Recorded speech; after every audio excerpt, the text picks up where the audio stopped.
Hello, grade 3-4 parents. Welcome to my little open house video. I'm so sorry this took so long to get to you, but it's been a crazy couple weeks. I just wanted to start off by saying thank you so much for your support. This year is different and we're just trying to get used to it. So thank you so much for your patience and support so far this year. I hope you like the tour I'm going to provide for you in this video. It's a little shaky because I have to use the computer, but I hope it gives you a good kind of idea of what our classroom looks like this year and kind of the setup, and makes you a little more comfortable with where your child is learning. I take a lot of pride in my classroom. I think the environment is really important to set the tone for the learning. So as you can see, I kind of like to decorate. Welcome to grade 3-4, and we're going to do a tour of the classroom. So this is where kids enter every day. There's sanitizer there for them to take, and a little reminder to sanitize after they touch the door handle. Once we get in the classroom, we have our sink if students prefer to wash their hands, our birthday board displaying all the kids' birthdays. The kids put their coats on the hook with their shoes on the ground. They change their shoes at their desk so there's not too much traffic here. We've got our word wall. We'll be putting some tough to spell words. This is our classroom library, stocked full of books. I actually got a grant from the school board last year of $1,000 for books, and we have some great selections. There's book quarantine over here, so if kids are done reading their books, they put it there and it stays in there for 3 days until it's safe for others to use. This is their book boxes. They come one at a time to grab their books, just so there's not as much traffic. This is our math board. There'll be some big math posters. Right now we're trying to work on spelling numbers, so that's probably what's going to go there pretty soon. We're also working on patterns and pattern rule, so there'll be some good posters up there for that. Our main boards, the smart board, our big map of the world, because we're learning about mapping right now. It'll probably stay up the whole year. My desk, it's not super messy, but it can be. Yeah, and then that's just the resource wall over there, all my books, all the kids' extra books, and so on. And this is our classroom. You can see the desks are as socially distanced as we possibly can get them, but it's a little tough with 24 of them in here. They like to move around a lot during the day, but we're just trying our best to keep them as far away as possible. So yeah, this is our classroom. I hope the kids like it. I think they do. I'll just kind of give you an idea of what the kids experience in the day. So all day I have my mask on. I do my best to try to make my voice as loud as I can. If the kids don't hear me, they know to just wave me down and tell me to speak louder. If I'm working one-on-one with your child, I will have my shield on, and it looks super cool. I tell them I look like a Star Wars character, so kind of makes me feel a little better at least. This is if we're doing reading testing or if I'm working with your child at their desk, just to keep myself and them safe. But I cannot wear that for the entire video. So I'll just talk quickly about the COVID safety that we are doing in our classroom specifically. Students are expected to sanitize or wash their hands every time they come in the room, wherever they're from. I guess if they went to the washroom, they wash their hands in there. When they come in from outside, if they come in from gym, art, music, any of those things, they're cleaning their hands. Before snack and after snack, I'm having the students wash their desks. I have a spray. I spray it down, and then they're in charge of wiping it off. And same thing with lunch. And then at the end of the day, when they're getting their agenda signed, I give them a wipe. They wipe their desks off, and then they wipe their whole chair down, and then it goes off to the side. When students leave for the day, teachers are expected to leave the school by 4 so that we can have the desks sprayed with an electrostatic sprayer. All of the chemicals that are used to spray the desks and the chairs is safe for the kids. It's non-toxic. If you have any questions about that, I actually have a list of the ingredients in the sprays. So if you're worried about that at all, don't hesitate to ask for that list, and I'll be happy to provide it for you. So as for cleaning, I'm feeling pretty remote, pretty safe in the classroom, and I hope your kids are too. If you ever have any questions about something we're working on or a policy that we have in place, ask me for sure. The kids are going to be really good at cleaning by the end of the year, so I guess we can be thankful for that. Next, I'm going to go through kind of what the kids are going to learn this year. Yes, we are in a split, and I know that that can be cause for some worry. Just with how the numbers went this year with some of the teachers going online, the splits just made the most sense so we could get those class sizes just a little bit smaller. We started off with 29 in every class, and it was too many for what we had to do, so the splits were just kind of what ended up happening. I want you to know that I feel very confident and ready to teach a split class. I've been wanting a change. I've been teaching grade 3 for a while, so I'm pretty excited to have the 4s in my room this year, just a new curriculum, something fun for me to learn and for them to learn.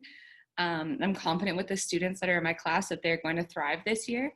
And then even for the 3s, if they are done their work early, they have the opportunity to learn some of the grade 4 curriculum as well to get a little bit ahead. I'm finding right now that we are a little bit behind, not behind in curriculum, but just we missed 3 months at the end of the year. So what we've been working really hard on is reviewing, getting those skills back in place. Even the learning skills is something that we've been really, really working on and still working on. Yeah, so that's kind of what we've been doing where we're at. So I'm just going to quickly go through the grade 3 curriculum and the grade 4 curriculum kind of at a glance. I did send that home, but papers get lost. So I'll do a quick explanation. So if you're in grade 4 and you already know the grade 3 stuff, feel free to skip on ahead in this video. In grade 3, the students are learning to be independent. Much of grade 1 and 2, they have someone with them all the time, directing them step by step on what to do. And while I do give them step-by-step instructions, in grade 3, they are more so expected to be able to work more independently. That doesn't mean I'm not going to give them help or provide them with an aid if they do need that one-on-one support, but I am expecting more of the work to be done on their own. Grade 3s in language arts are hopefully should be writing full complete sentences by now with capitals and periods. And now we're learning how to expand those sentences. So if we were writing a simple sentence before, we're learning how to write adjectives and verbs to make the sentences more interesting. We're going to learn how to write a full paragraph, how to make it flow, make it make sense. We're going to do some story writing, and then we are also going to do some like research writing at the end. We're going to tie that in with science. In math, this year gets a little trickier for the kids. I like to start with the easier units, kind of to build their confidence up so that once we get to those tougher units, they feel happy and ready and not overwhelmed. So right now we're doing patterning, then we're going to move on to numeracy. So learning how to break apart big numbers. In grade 3, we go up to 1,000. So they'll be learning the how many hundreds are in numbers, how many tens, how many ones, really to break those numbers down. Then after we do numeration, we start addition and subtraction. We start with 2-digit addition, and instead of having the numbers on top of each other, the way they did in grades 1 and 2, or just grade 2, I guess, we will be moving the numbers horizontally, which is more challenging. And once we get there, you'll see why. But at the end, I always have way more confident kids learning it that way. It also sets them up for algebra later on. Once they'll teach you, and you'll see what it's all about. After that, we go into multiplication and division. In grade 3, students learn up to 5 times 5 and up to 25 divided by 5. And we learn it in a variety of ways with pictures, arrays, and that kind of thing. So that'll be more so in the spring. After that, we do some 3-digit addition and subtraction. We start some basic fractions, some measurement, data relations, so surveys and graphs, things like that. So that's kind of how the grade 3 math goes. In science, I love the grade 3 science curriculum. It's one of the best ones. We start off with rocks and minerals.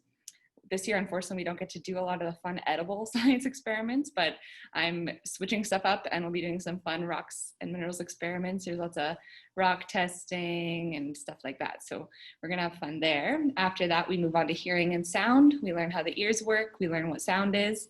And then we move on to building and testing materials. that is a messy unit, but it's really, really fun. The kids absolutely love it. And I know they're gonna have so much fun this year. And then we finish the year off with animal life cycles, which is another huge favorite. And that's how we tie language arts in by writing a research project about an animal of their choice, which they're gonna enjoy a lot. Social studies is a weird one in grade 3. Students are asked to learn about Peru, Tunisia, India, and the Ukraine. So 4 countries that are very different and just have different everything, different cultures, different landscapes, everything. So we're going to go country by country this year. I'm working pretty closely with Mrs. Dykey on that curriculum, and we're going to do some projects for each country so that students will get to know all of them. So those are the 4 main cores. Students have gym with me this year, and they're with the grade 4s as well. So I'm excited to be able to use gym. We've been outside most of the time, but it looks like the furniture is getting moved out of the gym. So I hope soon we'll be able to go inside. Yeah, that sums up grade 3. If you have any questions about the curriculum there, please send me an email or a call.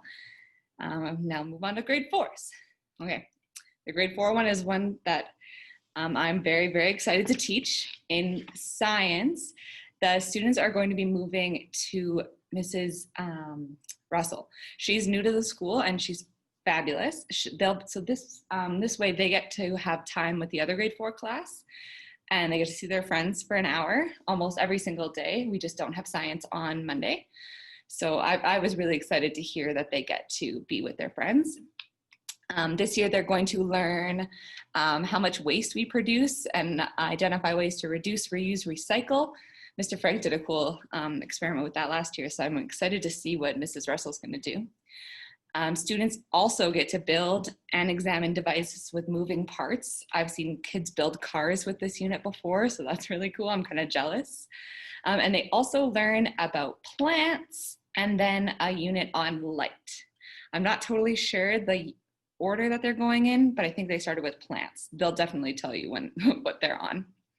In social studies, grade 4s learn about Alberta, which is more in my wheelhouse than Peru and Tunisia, but it's going to be just as fun because they're going to learn a lot about Alberta that they didn't already know. I started the unit off with having them try to label a map of Canada from memory, and it was one of my favorite things to watch because they just have no idea where things are yet. So that was really fun. And then we're going to move on to learning about Alberta's history, the landscape, different stories, the First Nations, just tons of great topics in this year. So I'm excited for the grade 4 social studies for sure.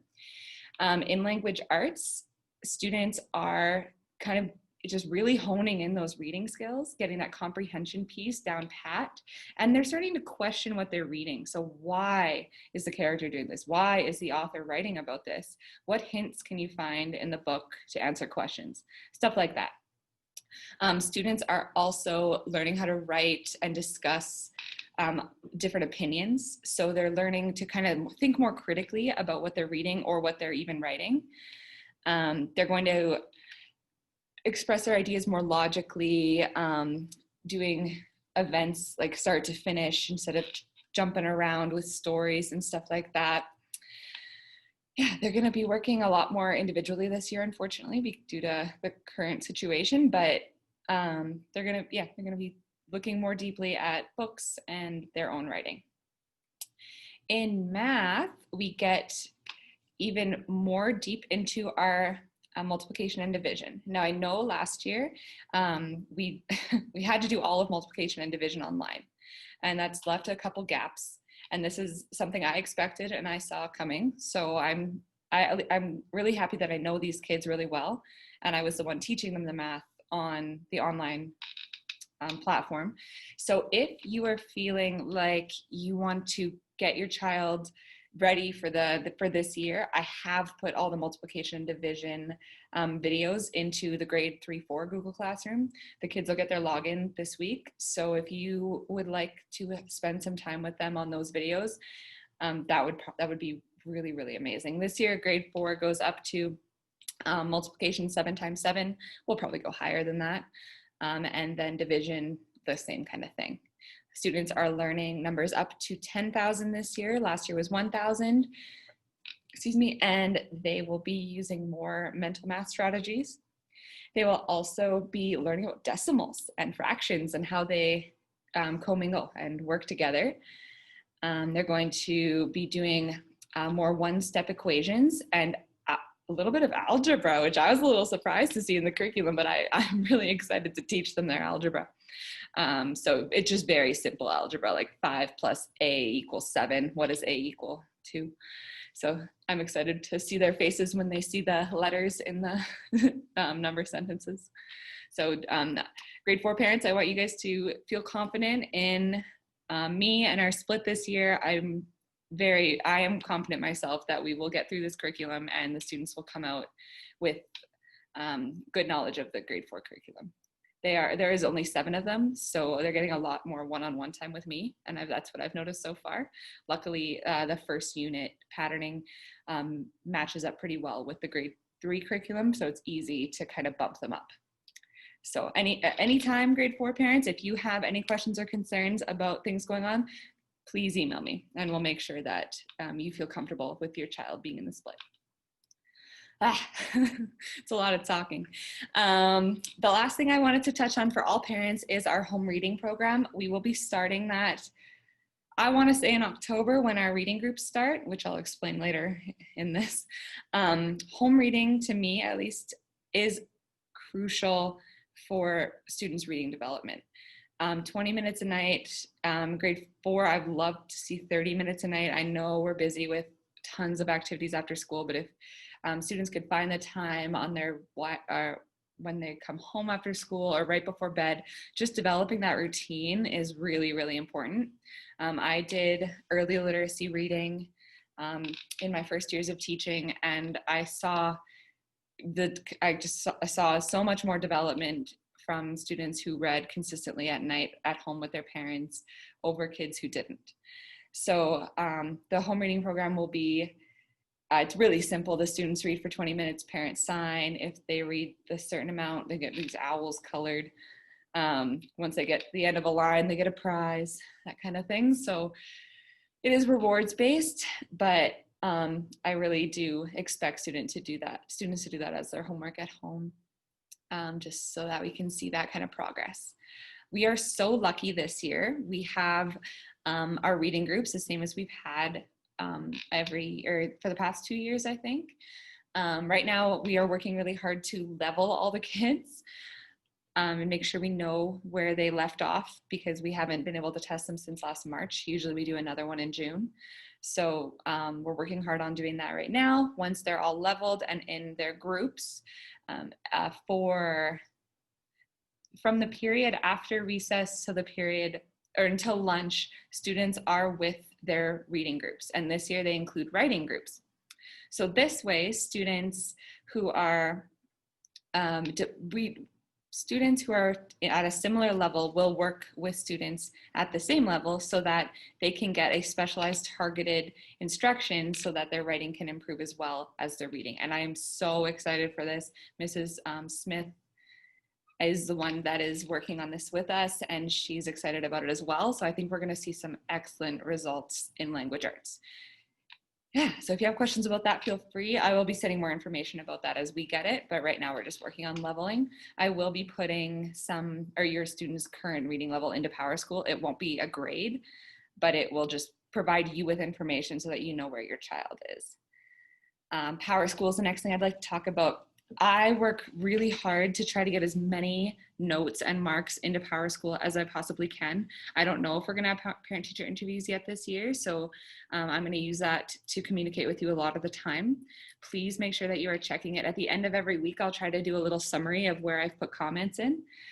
Sometimes I'll be putting formative comments in. That means marks that are not included in their final grade. And sometimes they'll be summative. That means that it is counted into the final grade. But there's just going to be quite a bit of information in there, so make sure that you're checking it. If you're having any trouble at all getting into PowerSchool, please let me or the office ladies know, and they will help you. They're amazing at helping, so let us know. I think that's pretty much going to sum up this little open house tour. Like I said, if you guys have any questions at all, please please contact me. I love communicating with parents. I try to have as much as possible. Yeah, you're involved in your child's learning, and I'm really happy to have you. So thank you so much for bearing with me through this video. It's a little long, but I really appreciate it, and have a good night. Bye.